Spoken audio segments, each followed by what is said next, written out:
I've divided these poems into different categories just for my own amusement, and 2 or 3 here are about people I knew. This is another one written very many years later.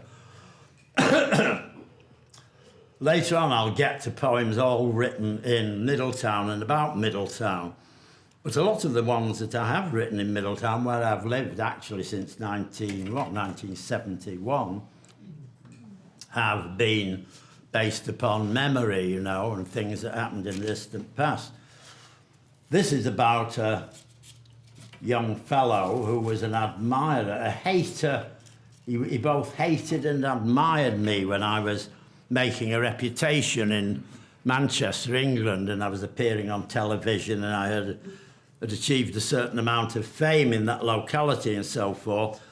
And he was a young poet who hadn't been able to make anybody listen to him or indeed finish very much.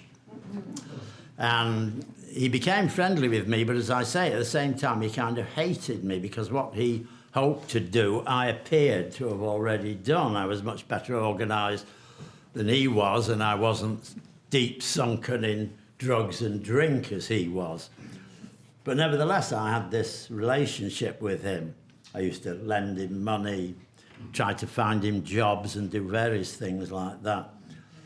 I remember one night when he was drunk, he was somehow or other in my house, and he got hold of a tennis racket and started chasing me with it, trying to flail at me and so forth. So he was a very troublesome person, and I wrote this poem to memorialise him. From the first time he sought me out, I knew he was troubled. He cracked his knuckles and tossed meaninglessness about in long poems he dragged like shackles wherever he went. His eyes shot flares from something in distress and foundering.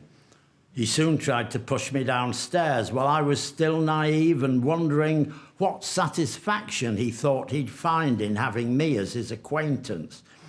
I think he needed one of his kind, but free, as it seemed, from his harsh sentence. Sometimes he'd weep with drunken love. Sometimes he'd drool out sullen hatred like stinking ectoplasm. Enough, I'd shout, from an easy selfhood battered by accusations I knew from dreams, as often hurled by my own demons. His conversation, poor in themes, was rich in dark hints and disastrous omens.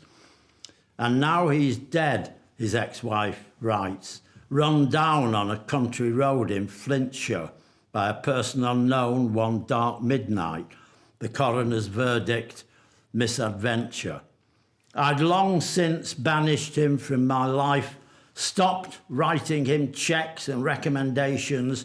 He'd threatened me with more than a knife, more than his failures, more than unruly passions.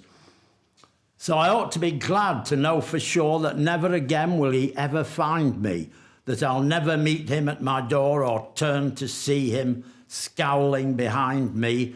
But I harbour the fear that, body free, his painful spirit, ever seeking impossible balm, will light on me and settle in my house, sour and grave mocking.